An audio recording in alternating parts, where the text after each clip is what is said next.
নমস্কার, ব্রাইট টাইমে আরও আরেকবার সবাইকে স্বাগত জানিয়ে আমি শ্রী। আশা করি সকলেই খুব ভালো আছেন। আজ ব্রাইট টাইম পৌঁছে গেছে আইসিসিআর অর্থাৎ সত্যজিৎ রায় অডিটোরিয়াম। তো কিসের জন্য? একদমই তাই, আজ এক অসাধারণ মুহূর্তের সাক্ষী আমরা তো থাকছি, আপনাদেরকেও সেই সাক্ষী করাবো। সুতরাং অ্যাস্ট্রোলজারের প্রোগ্রাম আপনারা দেখেছেন এবং যে অ্যাস্ট্রোলজারের কথা আমি বলছি তার একটাই নাম, একজন উজ্জ্বল ব্যক্তিত্ব, একজন সফল অ্যাস্ট্রোলজার দেবজ্যোতি দেবরয়। উনি আজকে কিন্তু ঋষিং ভারত একটা অ্যাওয়ার্ড উনি পেতে চলেছেন, ঐক্যতান সম্মান 2026। এই সম্মানে উনি ভূষিত হচ্ছেন ওনার অ্যাস্ট্রোলজির যে পার্ট সেই পার্ট অনুযায়ী, এবং বিভিন্ন সেক্টর থেকে মানুষজন এখানে অ্যাওয়ার্ড নিচ্ছেন। এবং সব থেকে বড় কথা, দেবজ্যোতি দেবরয় একজন সফল ব্যক্তিত্ব, তো সুতরাং উনি আজকে অ্যাওয়ার্ড পাচ্ছেন। তো সেই অ্যাওয়ার্ডের সম্মান এবং যে অ্যাওয়ার্ড উনি পাচ্ছেন সেই সমস্ত কিছু আপনাদের সামনে প্রেজেন্ট করা হবে। দেখতে থাকুন, সাথে থাকুন ব্রাইট টাইম।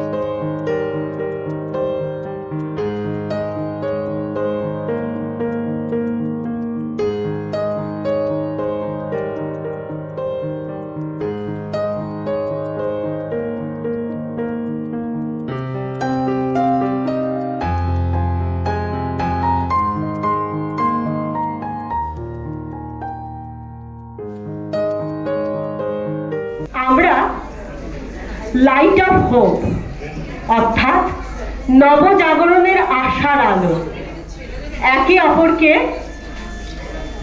পাস করব, নতুন সমাজের সৃষ্টির অঙ্গীকার নেব একসাথে।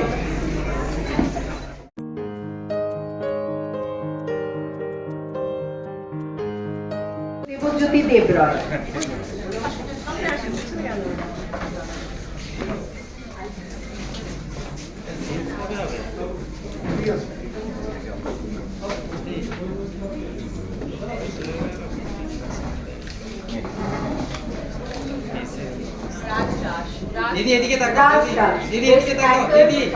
তার জীবনের লক্ষ্য ও একমাত্র ধর্ম, সেই উদ্দেশ্যে অবিরাম অবিরত কাজ করে চলেছেন তিনি।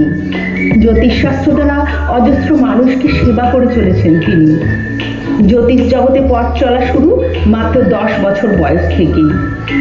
ইন্ডিয়ান ইনস্টিটিউট অফ অ্যাস্ট্রোলজি প্রথমে তাকে জ্যোতির্বিদ এবং পরে জ্যোতিষ রত্ন উপাধিতে ভূষিত করেছে, এবং পরপর দুবারই সিলভার মেডেলিস্ট হিসেবে সম্মানিত করেছে।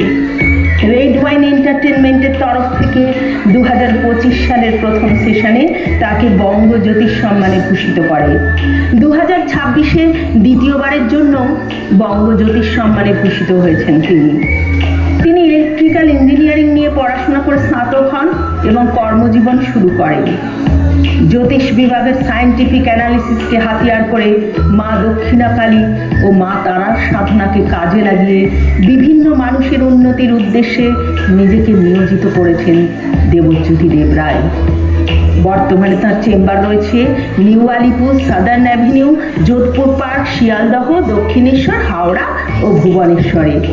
এছাড়াও তিনি অনলাইনের মাধ্যমে সারা বিশ্বের বিভিন্ন প্রান্তের মানুষকে সেবা দিয়ে চলেছেন। এটি খুব অভূতপূর্ব একটি এক্সপিরিয়েন্স আমি পেলাম। অ্যাকচুয়ালি আমরা বিভিন্ন রকমের প্রফেশনে থাকি, কিন্তু আমাদের নিজেদের প্রফেশন ছাড়াও আমাদের কিছু সমাজের প্রতি দায়িত্ব, কর্তব্য, দায়বদ্ধতা থাকে। কারণ সমাজকে যদি গঠন না করতে পারি, আমরা সমাজেরই পার্ট। আমরা নিজেরা একা এগোতে পারবো না। যেমন একটা বাস জার্নির মধ্যে আমি যদি তাড়াতাড়ি কোথাও পৌঁছাতে চাই তাহলে পারবো না। পুরো বাসের সমস্ত প্যাসেঞ্জার বা পুরো বাসটাকে কিন্তু সমানভাবে এগোতে হবে। তো সেরকমই আমাদের সমাজও ঠিক সেরকম। আজকে সমাজের মধ্যে আজকে রাইজিং ভারত বিভিন্ন প্রান্ত থেকে মানুষজনদেরকে বার করে এনে তাদেরকে খুঁজে, যারা সমাজের বিভিন্ন জায়গায় সমাজের ডেভেলপমেন্টের কাজ করছেন তাদেরকে পুরস্কৃত করছেন, তাদেরকে উদ্বুদ্ধ করছেন। এরা খুবই একটা ইন্সপায়ারিং চিন্তাভাবনা বা ইনিশিয়েটিভ। কারণ সমাজের ডেভেলপমেন্ট শুধুমাত্র কিন্তু দরিদ্র সম্প্রদায়ের জন্য নয়। সমাজের ডেভেলপমেন্ট শুধুমাত্র নিচু শ্রেণী বা দরিদ্র সম্প্রদায়ের জন্য নয়, আমরা অনেকাংশে দেখি যে আমরা অনেক শিক্ষিত মানুষজনেরাও হয়ে আছি বা অনেক ধনবান মানুষজনেরাও হয়ে আছি, কিন্তু সমাজের সঠিক সিভিক সেন্স, মোরালিটি, এথিক্স এগুলো কিন্তু নেই, যেগুলো আমি মনে করি যেন এরকম যদি কোনো প্রসিডিউরে আমরা এগোতে পারি, যেখানে প্রত্যেক সপ্তাহ বা প্রত্যেক 15 দিন অন্তর অন্তর যদি এরকম শিক্ষা ব্যবস্থাতে এগোনো যায়, যেখানে সমাজের বিভিন্ন মানুষকে অন্তত আমরা সিভিক সেন্স, মোরালিটি, এথিক্সগুলোকে বাড়াতে পারি, তাহলে আমাদের সমাজ কিন্তু সুগঠিত, সুসম্পন্ন হয়ে উঠবে। ফর এন এক্সাম্পল, যেমন ধরুন একটা ফাস্ট ফুড সেন্টার সে কী খাবার দেবে, সে যদি সবসময় তার অর্থের কথা বিচার করে তাহলে তো চলবে না। তার খাদ্যের মধ্যে হাইজিনটা খুব ইম্পর্টেন্ট, সেটা কিন্তু অর্থ দিয়ে আসবে না, সেটা তার ভেতরের মোরালিটি, এথিক্স থেকে আসবে। তো এরকম বিভিন্ন ধরনের কার্যকলাপের মধ্যে যতক্ষণ না আমরা মোরালিটি, এথিক্সগুলোকে বাড়াতে পারবো, আমরা সমাজে এগোতে পারবো না। সেই উজ্জ্বল ব্যক্তিত্ব এবং সফল একজন অ্যাস্ট্রোলজার, আপনারা দেখতেই পাচ্ছেন যে অ্যাওয়ার্ড নিয়ে সরাসরি স্যার একদম রেডি। তো সুতরাং স্যারের মুখ থেকে শুনবো এই যে আবেগ ঘন মুহূর্ত, এই যে অ্যাওয়ার্ড পেলেন, কেমন লাগছে? দেবজ্যোতি স্যার একটু যদি দর্শক বন্ধুদের জানান যে অসংখ্য অ্যাওয়ার্ড পেয়েছেন, কিন্তু আজ এই যে রাইজিং ভারত অ্যাওয়ার্ড আপনি যে পেলেন, কেমন লাগছে? না, এটা খুবই ভালো লাগছে। অ্যাকচুয়ালি আজকের এনভায়রনমেন্ট একটুখানি অন্য রকমের। অন্য যতবার আমরা অ্যাওয়ার্ড পেয়েছি, কিন্তু আজকের জায়গাটা, আজকের এনভায়রনমেন্ট, পরিবেশটা কিন্তু একটুখানি হলেও আলাদা। কারণ এই জায়গা যেখানে দেখতে পাচ্ছি, এখানে রাইজিং ভারত খুব বড় একটা ইনিশিয়েটিভ নিয়েছে, যেটা হচ্ছে যে সর্বধর্ম সমন্বয়ে ঐক্যতান, এই কনসেপ্টের ওপর। তো ঐক্যতান, ঐক্য, ইউনিটি কথা বলা হচ্ছে, যেটা ইউনিটি অফ হিউম্যানিটি। তো এইটা খুব আমাকে ইন্সপায়ার করেছে, খুব ভালো লেগেছে। সর্বধর্মের মানুষ কিন্তু এখানে এসছেন, সেখানে হিন্দু, মুসলিম, শিখ, বৌদ্ধ, সব রকমের মানুষজনের, সব রকম ধর্মের ধর্মগুরুরা এখানে এসে উপস্থিত। তো এইটা একটা অভূতপূর্ব একটা অভিজ্ঞতা, এবং এদের ইনিশিয়েটিভটাকেও আমি খুব ভালোভাবে অ্যাকসেপ্ট করছি এবং খুব ভালো লাগছে। এবার ব্যাপারটা হচ্ছে যে আমরা বিভিন্ন রকম আমাদের প্রফেশন আছে, হ্যাঁ, কিন্তু আমাদের প্রফেশনের ঊর্ধ্বেও আমাদের একটা দায়বদ্ধতা আছে টুয়ার্ডস দ্য সোসাইটি, সমাজের ওপর যে আমাদের দায়বদ্ধতা, সেটাকে মাথায় রাখতে হবে প্রত্যেকটা মানুষকে। কারণ আমরা একা এগোতে পারবো না, এখানে এগোতে গেলে কিন্তু আমাদের সমাজকে নিয়ে এগোতে হবে। যদি আমরা একা যেতে চাই তাহলে সম্ভব আমরা এগোতে পারবো না, সমাজ যদি না এগোয়। যেমন হচ্ছে যে সাপোজ একটা জার্নি, একটা বাসের জার্নি, একটা বাস চলছে, সেইখানে আমি একটা প্যাসেঞ্জার যদি হই, এগোতে পারবো না। টোটাল বাসের যে যাত্রীরা আছেন, সব প্যাসেঞ্জার আছেন, সেরকমভাবে এগোতে। তো সমাজও সেরকম একটা জায়গা। আজকে আমরা যে সমাজের মধ্যে বিরাজ করছি, সেই সমাজের ডেভেলপমেন্ট যদি না করা যায়, তাহলে কিন্তু আমরা নিজেরা একাকী ডেভেলপমেন্ট করে কিছু করতে পারবো না। তো সেটা খুব ইম্পর্টেন্ট একটা বিষয়।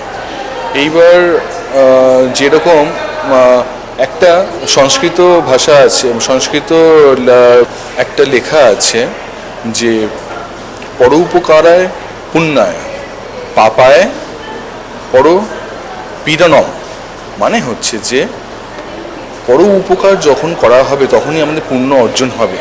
আর পাপটা কোনটা? অন্যের ক্ষতি করা, অন্যকে কষ্ট দেওয়া, সেটা হচ্ছে পাপ। তো সেটা সমাজের একটা মূল ভিত এই কথাটা। কেন? কারণ সমাজকে ডেভেলপমেন্ট করার, সমাজকে এগিয়ে নিয়ে চলার, সমাজকে সংশোধন করার এই দায়বদ্ধতা, এই দায়িত্বটা কিন্তু প্রত্যেকটা মানুষকে নিতে হবে।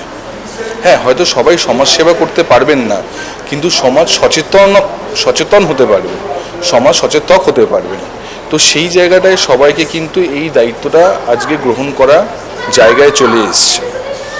তো সেই ক্ষেত্রে আমরা এখানেও দেখতে পেয়েছি যে অনেক সমাজের বিভিন্ন প্রান্তের মানুষজনদেরকে রাইজিং ভারত খুঁজে খুঁজে বার করে নিয়ে এসছেন এবং তাদেরকে পুরস্কৃত করেছেন। বিভিন্ন রকম সমাজে যারা বিভিন্ন রকম কাজ করছেন, সমাজের সংশোধন করছেন, কখনো সমাজে ডেভেলপমেন্ট করার চেষ্টা করছেন। তো সেই সব জায়গাগুলোকে রাইজিং ভারত খুঁজে খুঁজে বার করে নিয়ে এসছেন। তার জন্য রাইজিং ভারতকে অশেষ ধন্যবাদ, এবং এই তাদেরকে পুরস্কার দেওয়ার জন্য, এরকম একটা ইনিশিয়েটিভ নেওয়ার জন্য রাইজিং ভারতকে অনেক অশেষ ধন্যবাদ। এইবার হচ্ছে যে আমি একটা কথা বলতে চাই, সেইটা শুধুমাত্র সমাজ সেবা মানে হচ্ছে যে গরিব দুঃখীদেরকে সেবা করা বা দরিদ্র সম্প্রদায়কে সেবা করা নয়। অনেক শিক্ষিত মানুষজন আছেন যাদেরও কিন্তু সমাজের ব্যাপারে সচেতন হওয়া দরকার, তাদেরকেও সঠিক শিক্ষা দেওয়া দরকার। যেমন মোরালিটি, এথিক্স, সিভিক সেন্স, এইগুলো কিন্তু এখনো পর্যন্ত আমি যারা অশিক্ষিত বলুন, দরিদ্র বলুন, তাদের কথা ছেড়ে দিচ্ছি, নর্মাল শিক্ষিত মানুষজনের মধ্যেও এইসব জিনিসগুলো আমাদের অভাব দেখা যায়, ল্যাকিং দেখা যায়। তো সেই জায়গায় শুধুমাত্র দরিদ্রদের ওপর কাজ করা থেকে বেরিয়ে এসে শিক্ষিত মানুষ সম্প্রদায় বা আর্থিকভাবে ডেভেলপ সেরকম মানুষজনের সম্প্রদায়ের মধ্যেও কিন্তু সামাজিক মোরালিটি, এথিক্স, সিভিক সেন্স এগুলোকে জাগরণ করানো খুব দরকার। এই জায়গাটা প্রচণ্ড রকম ইম্পর্টেন্ট আমার পার্সোনাল ভিউ থেকে মনে হয়। কারণ সাপোজ আমি ফর অ্যান এক্সাম্পল যদি বলি, যেমন একটা ফাস্ট ফুড সেন্টার আছে, ফাস্ট ফুড সেন্টার সে যদি টাকার জন্য সব কিছু করে তাহলে কিন্তু চলবে না। তাকে বুঝতে হবে যে সে যেন যেই প্রোডাক্টটা দিচ্ছে সেটা যেন যথেষ্ট হাইজিন প্রোডাক্ট হয়। আমরা কখনো টাকার লোভে সে এমন জিনিস প্রোভাইড করবে যাতে মানুষের ক্ষতি হয়, সমাজের ক্ষতি হয়, সেটা দেওয়া উচিত নয়। এই জিনিসটা কোথার থেকে আসবে? এটা মোরালিটি থেকে আসবে, এথিক্স থেকে আসবে, সিভিক সেন্স থেকে আসবে, যেগুলোর কোনো শিক্ষা ব্যবস্থা কিন্তু এখনো পর্যন্ত নেই। এবং আমরা সমাজের মধ্যে দেখতে পাচ্ছি মানুষজন কিন্তু অনেকটাই, যারা অর্থবান ব্যক্তি তাদের মধ্যেও, শিক্ষিত ব্যক্তি তাদের মধ্যেও দেখা যাচ্ছে যে মানুষ কিন্তু এই ব্যাপারে অ্যাওয়ার নয়। কথা বলা দরকার, মানুষের সাথে মানুষে কীরকম বিহেভিয়ার করা দরকার। রাস্তাঘাটে আমরা সবসময় দেখছি চেঁচামেচি করছি, ঝগড়া ঝামেলা অশান্তি, একটুখানি এদিক ওদিক হলো মানুষের মধ্যে বিশাল বিরোধ লেগে যাচ্ছে। তো সেরকম জায়গায় এই রকমের শিক্ষা দরকার যেখানে মানুষের মোরালিটি, এথিক্স এগুলো বেটার হবে, তবেই সমাজটা তৈরি হবে, সমাজটা সংঘবদ্ধ হবে, সমাজ খুব সুগঠিত সমাজ হবে। এবং যেমন আমাদের বড় বড় মুনি ঋষিরা বলে গেছেন শাস্ত্র অনুযায়ী, যে আমরা যেরকম নেচার থেকে নিচ্ছি বা সমাজ থেকে নিচ্ছি, আমাদের কিন্তু সমাজকে দিয়ে যেতে হবে। তো আমরা কিন্তু সব কিছুকে নিয়ে যেতে পারবো না, আমাদের কন্ট্রিবিউট করতে হবে towards the society, towards the সমাজ, আমাদেরকে কন্ট্রিবিউশন দিতে হবে। এবং যে নলেজ বা অর্থ আমরা গ্রহণ করছি সমাজ থেকে, আমাদের কিন্তু কর্তব্য বোঝায় যে সেই সমাজের মধ্যে আমাদেরকে সেরকম নলেজ, জ্ঞান দান করা, অর্থ দান করা, এগুলো সব কিন্তু আমাদের দায়িত্ব, কর্তব্য। যেমন আমাদের সনাতন ধর্ম অনুযায়ী আমরা শিক্ষা লাভ করেছি যে শুধুমাত্র সেবা, সমাজ সেবা করাটা, সমাজ সেবা কিন্তু কোনো রকমভাবে বড় কৃতিত্বর জায়গা নয়, বা বড় কি বলবো ওটাকে, যে সমাজ সেবা করে অনেকে মনে করেন যে, বা সমাজ সেবাটাকে অনেকে মনে করেন যে এটা বেশ কৃতিত্ব পাওয়ার জায়গা, সেটা কিন্তু নয়। এটা কর্তব্যের জায়গা, এটা duty, it is our duty. সেটা কিন্তু আমরা আমাদের সনাতন ধর্ম থেকে আমরা শিক্ষা লাভ করেছি যে সমাজ সেবা করাটা it's a duty, it's our duty. হ্যাঁ, এটাকে অমিট করে যাওয়াটা কিন্তু কোনো রকমভাবেই যাওয়া যাবে না। সমাজকে গঠন করতে হবে এবং তার দায়বদ্ধতা, তার দায়িত্ব, তার রেসপন্সিবিলিটি সম্পূর্ণ আমাদের। সেই জন্য আমি প্রত্যেকটা মানুষকে আহ্বান জানাবো যেন তারা সমাজ সচেতন হোক। সমাজ সেবা যে করতেই পারবেন সবাই তা নয়, তিনি সমাজ সচেতন হতে পারবে বা সমাজ সচেতক হতে পারবে। সে যেন অন্য মানুষদেরকে সমাজের প্রতি আরও সচেতন করাতে পারেন, সেই জায়গাটা খুব ইম্পর্টেন্ট। কারণ উইদাউট সোসাইটি, উইদাউট সমাজ আমরা কিন্তু ইন্ডিভিজুয়ালভাবে শুধু নিজের কথা ভাবলে কিন্তু এগোনো যাবে না। শুধু নিজের বলে কিছু নেই, আমাদেরকে সমাজের মধ্যে থেকে চলতে হবে, সমাজকে ডেভেলপ করতে হবে, উন্নতিশীল সমাজ তৈরি করতে হবে। একদমই তাই। নেক্সট যে কোশ্চেনটা স্যারের জন্য থাকবে সেটা হচ্ছে এই যে অ্যাওয়ার্ড পেয়ে প্রতিনিয়ত মানুষের জন্য কাজ করছেন, এই যে অ্যাওয়ার্ড পেয়ে আরও কি কাজটা বেড়ে গেল বা দায়িত্ব বেড়ে গেল বলে মনে হয়? প্রতিটা পুরস্কারের মধ্যেই আমার দায়িত্ব, ভার, রেসপন্সিবিলিটি, দায়বদ্ধতা, ইচ অ্যান্ড এভরিথিং সব কিছু বাড়িয়ে দিয়েছে প্রত্যেকটা পুরস্কারই। তবে এই পুরস্কারটা যেন আরও বেশি মাত্রায় বাড়াচ্ছে। রাইজিং ভারতের এক্সেলেন্স অ্যাওয়ার্ড, এটা আমাদেরকে আরও বেশি মাত্রায় দায়বদ্ধতা, দায়িত্বটা এরকম বাড়িয়ে তুলেছে। অবশ্যই আমার মাথায় রাখবো এবং আরও নিজেকে ডেভেলপ করব, নিজেকে আরও সমাজ সচেতন করে তুলব এবং আমার মাধ্যমে আমার ক্লায়েন্ট বা সমাজের বিভিন্ন প্রান্তের মানুষজনদেরকে আমি চেষ্টা করব যেন আরও সামাজিক কার্যকলাপের মধ্যে উদ্বুদ্ধ করা যেতে পারে। ব্রাইট টাইমের পর্দায় সেই মোহময়ী হাসি এবং উজ্জ্বল ব্যক্তিত্ব, এবং আমার মুখ থেকে বেশি কথা না শুনে দিদিকে একটু জিজ্ঞেস করি যে দিদি, এই যে আজকে অ্যাওয়ার্ডের প্রোগ্রামে আপনি এসেছেন, আপনি কি বলবেন? অ্যাওয়ার্ডের প্রোগ্রামের থেকেও এই যে সবাই, শুধু সর্বধর্ম না, সব dancers of different styles from all over India, সবাই যে একত্রিত হয়েছি আমরা একটা ভালো সুন্দর পৃথিবীর জন্য, সেটার জন্য আমি রাইজিং ভারতকে আমি অনেক অনেক অনেক আমার শুভকামনা, আমার শুভেচ্ছা, অভিনন্দন। এরকম করে আরও যেন আমরা সুন্দর পৃথিবী গড়তে পারি ওদের হাত ধরে। আমি ভিডিও শুরুর আগে এবং অনুষ্ঠান শুরুর আগে একটা কথা বলেছিলাম যে এখানে বহু বিশিষ্ট মানুষের দেখা পাবো। সেই রকমই আমরা একজন বিশিষ্ট অভিনেতা, এবং বলার অপেক্ষায় রাখে না, তার কথা বলার ধরন, এবং আমার পার্সোনালি খুব ভালো লাগে, আপনাদেরও ভালো লাগবে, এটা বলা যেতেই পারে। তো দাদার মুখ থেকে শুনবো যে এই যে অ্যাওয়ার্ডে আসা বহু বিশিষ্ট মানুষ আজ অ্যাওয়ার্ড পেলেন, তোমার কেমন লাগছে? বিশিষ্ট মানুষেরা পেয়েছে, তাদের তো ভালো লাগবেই আর কি, তাদের পাওয়ারই কথা। এইটা ওরা করে, রাইজিং ভারত ওদের একটা আইডেন্টিটি, ওরা সমাজের বিভিন্ন জায়গায় বিভিন্ন স্তরের মানুষজন যারা নিজের জায়গায় সফল তাদেরকে খুঁজে বার করা, এটা একটা সামাজিক কাজও বটে আর কি, যে কাজগুলো সাধারণত সরকার করে বা সরকারের পাশাপাশি এরা যখন করে তখন ভাবতে ভালো লাগে যে অনেক জায়গা আছে, অনেক আর্টিস্ট যারা খুব গোপনে নীরবে কাজ করে যায় আর কি। তারা হয়তো কেউ মফস্বলে থাকেন, কেউ গ্রামে থাকেন, আমাদের মতন সবাই যে শহরে থাকে তা তো নয়, তারা খুব একটা আলোতে আসতে পারেন না। তো বা এমন ধরনের কোনো একটা আর্ট তার সাথে যুক্ত, যে আর্টটা প্রায় আজকে বিলুপ্ত প্রায়, মানে যেগুলো চর্চা এখন আর এই যেভাবে সভ্যতা এগোচ্ছে, যেদিকে এগোচ্ছে সেদিকে এগুলো বিলীন হচ্ছে আস্তে আস্তে। এরকম অনেক হারিয়ে যাওয়া বাংলা শিল্প আছে, যে কাজগুলো এখনও নীরবে কিছু লোকজন করে যাচ্ছে ট্র্যাডিশনালি, বংশ পরম্পরায়। তাদেরকে খুঁজে বার করা এবং তাদেরকে আইডেন্টিফাই করা, তাদেরকে অনেক মানুষের সামনে তুলে ধরা, it's a huge job, huge task. এখানে বহু গুণী মানুষ রয়েছেন। আমি ঢুকতে গিয়ে অলকাদির সঙ্গে দেখা হলো অনেকদিন পর। যেটা হয়, গুণী, চরম গুণী যে মানুষেরা রয়েছেন, যাদের দেখে ভালো কাজ কিভাবে করতে হয়, কতটা লেগে থাকতে হয়, তার ধারণা তৈরি হওয়া। আমার অভিনেতা বন্ধু অমিতাভ এখানে রয়েছেন, অত্যন্ত গুণী শিল্পী, যিনি মুম্বাই এবং বাংলা দুটো জায়গায় অত্যন্ত গুণমানের সঙ্গে কাজ করে চলেছেন। আমার আর এক শিল্পী বন্ধু রয়েছে ইন্দ্রাণী, নাচ নিয়ে যিনি বহুদিন ধরে কাজ করে চলেছেন, এবং আমরা একসঙ্গে অনেকগুলো জায়গাতে কাজ করবার সুযোগ পেয়েছি। আরও বহু বন্ধুরা রয়েছেন। একসঙ্গে দেখা হওয়াটা, এক্সচেঞ্জ হওয়াটা, কথা বিনিময়, সমস্যা বিনিময় হলেই সমাধানের রাস্তাও বিনিময় হয়, তার একটা সুযোগ আপনারা করে দিয়েছেন। দিকে আহ্বান করছি, অমিতাভ ভট্টাচার্যকে আহ্বান করছি।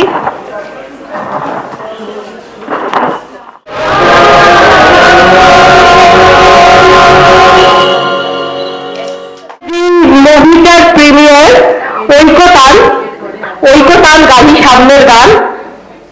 এই মুভিটার শুটিং এর অধিকাংশ হয়েছে স্যারের স্কুলে এবং গুরুদ্বারায়, বাংলার গুরুদ্বারা এবং খালসা মডেল স্কুলে। ইনি আমাদের রাইজিং ভারতের একজন অভিভাবক এবং বন্ধু। এনার আশীর্বাদের হাতে সবসময় আমাদের মাথায় আছে এবং উনি সবসময় আমাদের পথ চলতে সাহায্য করেন।